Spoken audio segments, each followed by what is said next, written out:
नमस्कार बच्चों, जैसा हमने देखा है पहले जितनी वीडियो डाली गई हैं उनका रिस्पांस काफ़ी अच्छा रहा।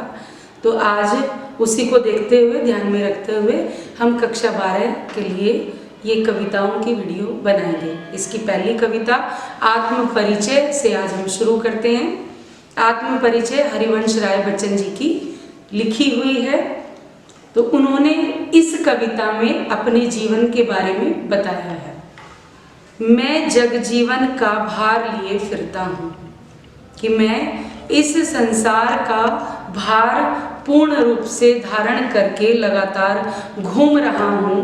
अर्थात मैं सांसारिक जीवन को लगातार धारण करके घूम रहा हूँ, फिर भी जीवन में प्यार लिए फिरता हूँ।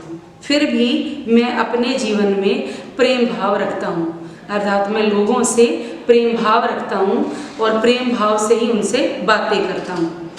कर दिया किसी ने झंकृत जिनको छूकर, यानी वो अपनी पत्नी के विषय में बात करते हैं।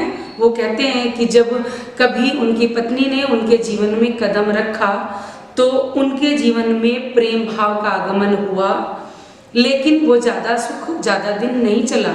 तो वो बताते हैं कि कर दिया किसी ने झंकृत जिनको छूकर, माने किसी ने जिनको छूकर, जैसे वीणा के तारों को स्पर्श करें तो उसमें झनकार उत्पन्न होती है, ऐसे ही किसी ने प्रेम स्नेह रूपी हाथों से मानो उनके हृदय रूपी वीणा को स्पर्श किया और वह झंकृत हो उठी। मैं सांसों के दो तार लिए फिरता हूँ। और कवि कहते हैं कि मैं सांसों के दो तारों को लेकर घूम रहा हूँ और इस संसार में प्रेम भाव से जी रहा हूँ। मैं स्नेह सुरा का पान किया करता हूँ, यानी लोग क्या करते हैं, मदिरा का पान करते हैं। कवि कहते हैं कि मैं स्नेह माने प्रेम रूपी, सुरा माने मदिरा का पान करता हूँ। मैं कभी न जग का ध्यान किया करता हूँ, और मैं जग माने इस संसार का मैं ध्यान बिल्कुल नहीं करता। मैं इस संसार का ध्यान नहीं करता। जग पूछ रहा उनको जो जग की गाते, माने संसार किनको पूछता है, जो संसार में एक दूसरे की चापलूसी करते हैं, एक दूसरे की प्रशंसा करते हैं, यानी कि दुनिया उन्हीं को पूछती है जो उनकी गाते हैं। संसार में जो जिसकी गाते हैं दूसरा उनको ही पूछता है। मैं अपने मन का गान किया करता हूँ, लेकिन मैं क्या हूँ, मैं किसकी गाथा गाता हूँ, सिर्फ अपने मन के भावों की, यानी मेरे मन में जो है मैं वही करता हूँ। मैं इस संसार का ध्यान नहीं करता और लोगों की बातों पर बिल्कुल ध्यान नहीं देता। संसार उन्हीं की पूजा करता है, उन्हीं की प्रशंसा करता है, उन्हीं को पूछता है जो उनकी प्रशंसा करते हैं, लेकिन मैं उनके प्रतिकूल हूँ। मैं लोगों की बातों पर ध्यान न देकर अपने मन का गान केवल करता हूँ।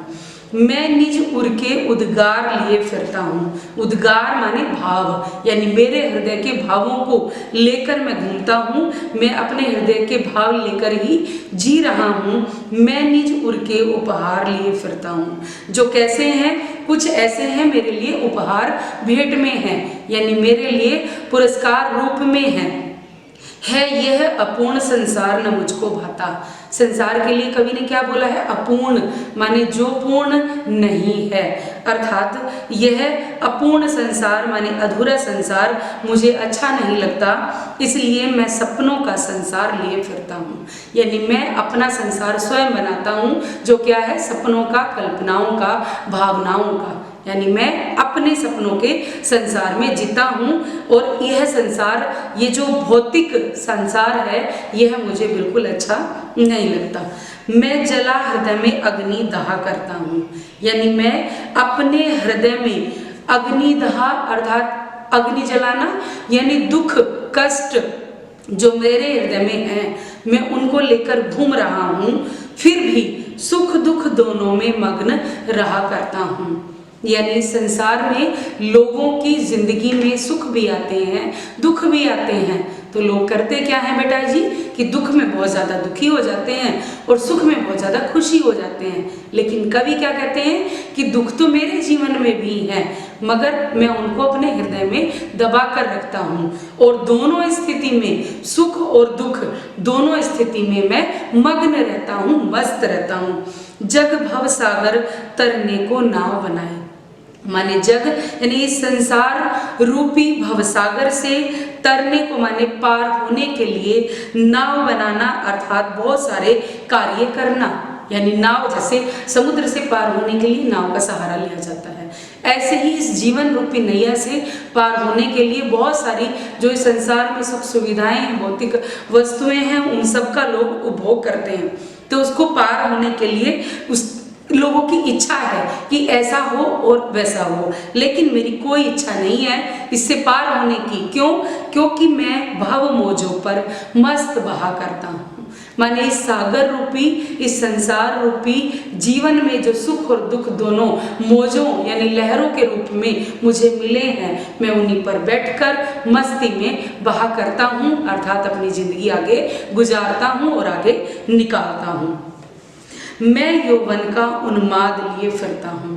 यौवन बोलते हैं बेटा जी युवा अवस्था को, और उन्माद बोलते हैं जुनून को, हद को, पागलपन को।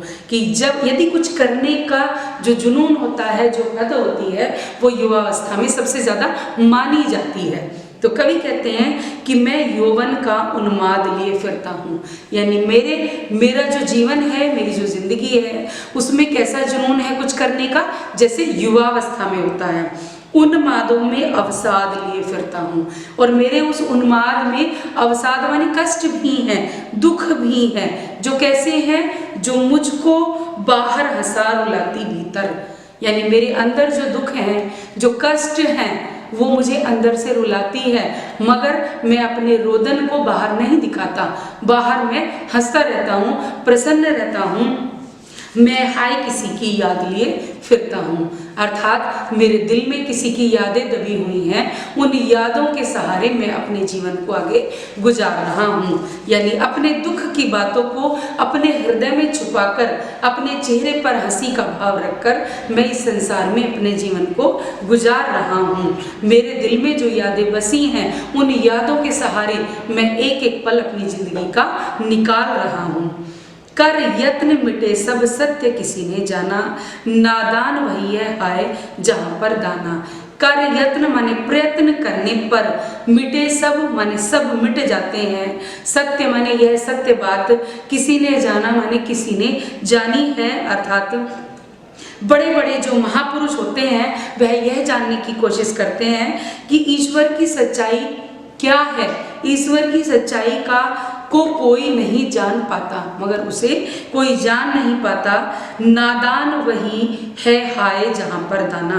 यानी नादान माने जो अज्ञानी लोग होते हैं, वहाँ ज्ञानी भी होते हैं और अज्ञानी भी होते हैं। यानी संसार में बुद्धिमान जो हैं वो ये मानते हैं कि यहाँ पर सारे लोग मूर्ख हैं जैसे, फिर मूढ़ न क्या जग जो इस पर भी जाने। फिर वो मूर्ख ही होते हैं, जैसे अभी कभी कहते हैं कि दोनों तरह के लोग होते हैं, अज्ञानी भी होते हैं और ज्ञानी भी होते हैं। फिर मूढ़ न क्या जग, फिर मूर्ख है जग जो इस पर भी सीखे, माने जो इन सारी चीज़ों को देखकर भी सीखते हैं की कोशिश नहीं करते हैं। मैं सीख रहा हूँ सीखा ज्ञान भुलाना, लेकिन मैं क्या सीख रहा हूँ, जो लोगों के बीच रहकर मैंने बातें सीखी हैं, मैं उन सारी बातों को भुलाने का ज्ञान सीख रहा हूँ। अर्थात इस जग में आकर लोग जो एक दूसरे से ईर्ष्या, भेदभाव, लोभ, लालच, एक दूसरे से नफरत करने का भाव सीख जाते हैं, मैं उन सारी सीखी हुई बातों को भुलाने का ज्ञान सीख रहा हूँ। मैं और जग और कहाँ का नाता। मैं और माने दूसरा, जग और माने संसार क्या है, वो भी दूसरा है। यानी मैं अलग हूँ और यह जो संसार है यह अलग है। कहाँ का नाता, यानी मेरा और संसार के बीच कोई नाता, कोई रिश्ता नहीं है। क्यों नहीं है? क्योंकि मैं बना बना कितने जग रोज मिटाता। क्योंकि मेरा जग क्या है, मेरा संसार क्या है, मेरा संसार इस भौतिक संसार से अलग है। इसलिए मैं प्रत्येक दिन, हर दिन अपना संसार बनाता हूँ और हर रोज मिटा देता हूँ।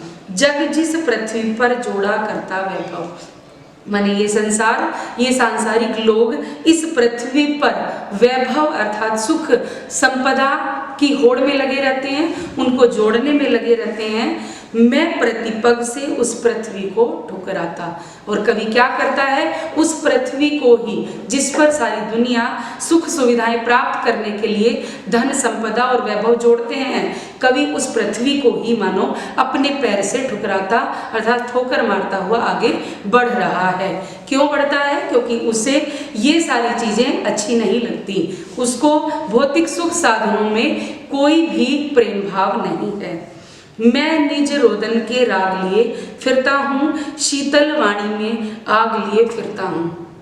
कवि का कार्य क्या होता है? अपने मन के भावों को सामने कविता के रूप में, शब्दों के रूप में व्यक्त कर देना। तो कवि ने क्या किया है कि मैं निज माने अपने, रोदन माने जो दुख रुदन के भाव हैं उनमें राग माने प्रेम लेकर घूम रहा हूँ। माने मैं अपने कष्टों में भी प्रेम भाव रखता हूँ, इसीलिए शीतल वाणी में आग लिए फिरता हूँ। माने जो मेरे वाणी है, जो मेरे शब्द हैं, वो कैसे हैं? शीतलता प्रदान करने वाले, मगर उनमें एक आग है। आग से तात्पर्य लोगों को जागरूक करने की चेतना, यानी लोग उसको सुने, पढ़े और उनसे सीख लें। आद निछावर, भूप माने राजा, अर्थात जिसके ऊपर राजाओं के बहुत सारे प्रसाद माने महल, निछावर माने त्यागे जाएं, मैं वह खंडहर का भाग लिए फिरता हूँ।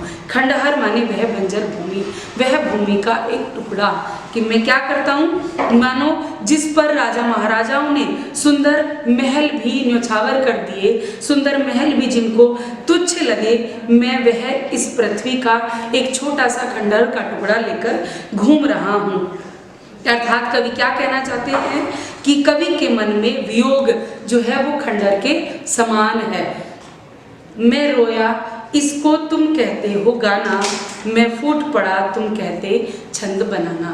कवि कहते हैं कि जब मैं रोता हूँ, अर्थात मन के भाव कविता के माध्यम से आपके सम्मुख रखता हूँ, तो आप उसको गाना मान लेते हो, अर्थात गीत मान लेते हो, राग मान लेते हो। मैं फूट पड़ा तुम कहते छंद बनाना, यानी रोने में जो मैं भाव मैंने अपने थोड़े रुक के रखे हैं वो आपको छंदोबद्ध लगते हैं, क्योंकि छंद में लय तुक ताल आदि के माध्यम से कविता की रचना की जाती है। तो कवि कहते हैं कि मैं रोता हूँ तो वह आपको गाना लगता है, और मैं और जोर से रोता हूँ तो वो आपको कविता के छंद लगते हैं।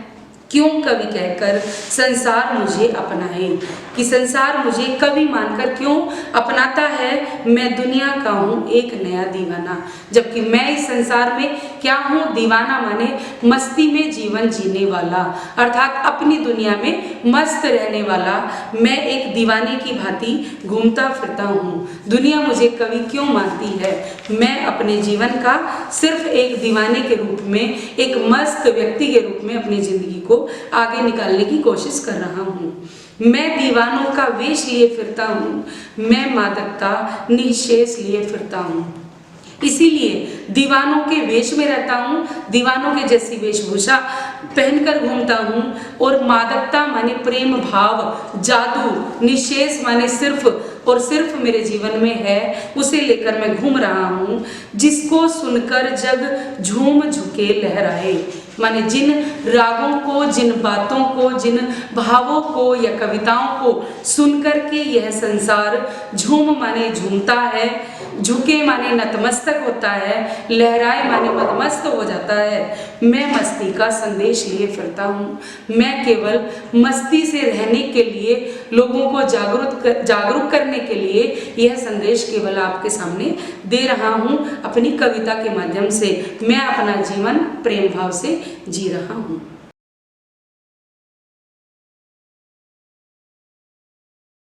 हरिवंश राय जी की दूसरी पोयम, दिन जल्दी जल्दी ढलता है।